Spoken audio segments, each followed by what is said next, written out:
Hi everyone and welcome to TechBastian.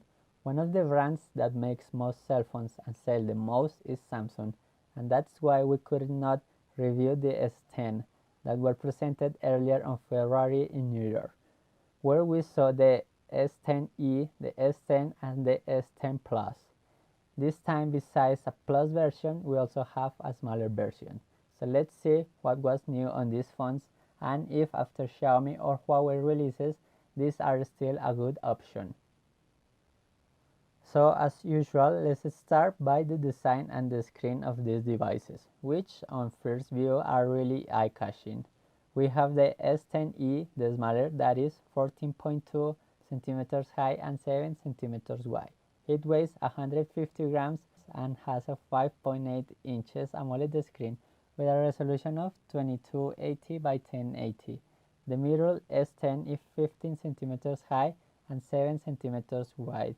It weighs 157 grams and has a 6.1 inches AMOLED screen and a resolution of 3040 by 1440. And the big one, the S10 Plus, is 15.7 centimeters high and 7.4 centimeters wide.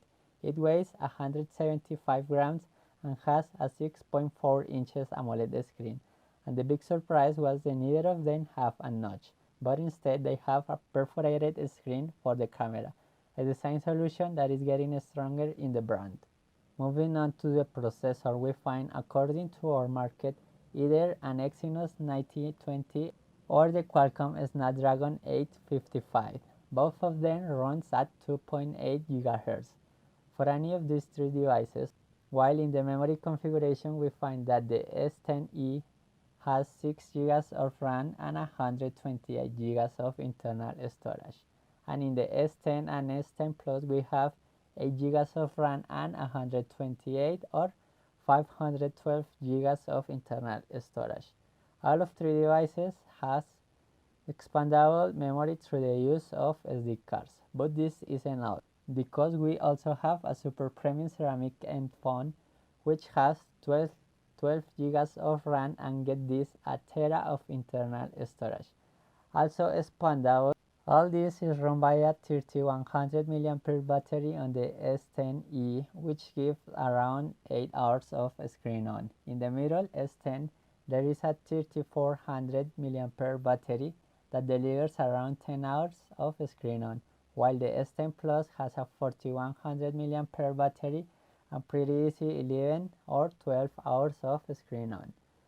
Now let's see one of the biggest innovation in these devices.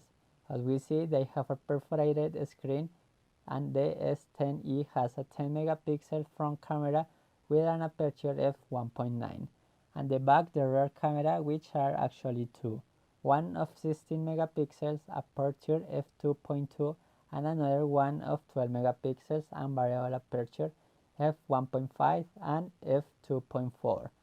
As we see in the sample images, it might do well but not to be pushed too far. Now the two big brothers have the same perforated screen, but the camera is not the same, at least at the front.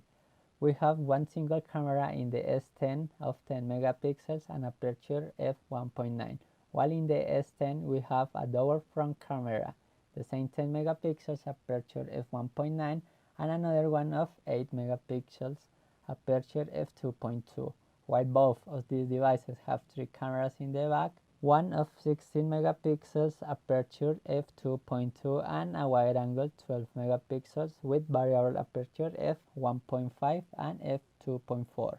And the last one is a telephoto 12 megapixels aperture 2.4. So as we see, the only remarkable difference is that the S10 Plus has two front cameras while the others has three cameras. Yet we do not find too much difference between the S10 and S10 Plus. Being the fact that they are the same cameras, we can expect similar results, and we even have an improved zoom, which stands out for what we have in the S9. Besides, the software is in charge of making these cameras great, and the phone really smooth. They all come with Android Pie ready for use, but we have an additional layer from Samsung, which is its new One UI. which we'll see in the devices to come. And for sure this S10 will be among the first devices that get the new update later this year. In the extras, we find the fingerprint scanner in the back on the S10e, while the other two have it under the screen. Besides, all three devices have fast charge and wireless charge, and even reverse wireless charge, so you can charge your charge Type-C USB port and 3.5 jack connector. And as a resistance certificate, they all have IP68 against water and dust. So this proves that we couldn't wait less from Samsung at its flagships for this year. Waiting to see the Note 10 later this year, these three devices are the best that we can get from the brand right now. The S10e for those who seek having everything in a compact device, or the S10 that equilibrates phone with an outstanding performance and a good camera, or the S10 Plus and its ceramic version that offers a non-seen-before quality of performance and design, along with the plus of having a never-ending storage. As an additional note, there was also a 5G version of the S10 Plus. So let's see how long it takes to India and China to fully complete this new network.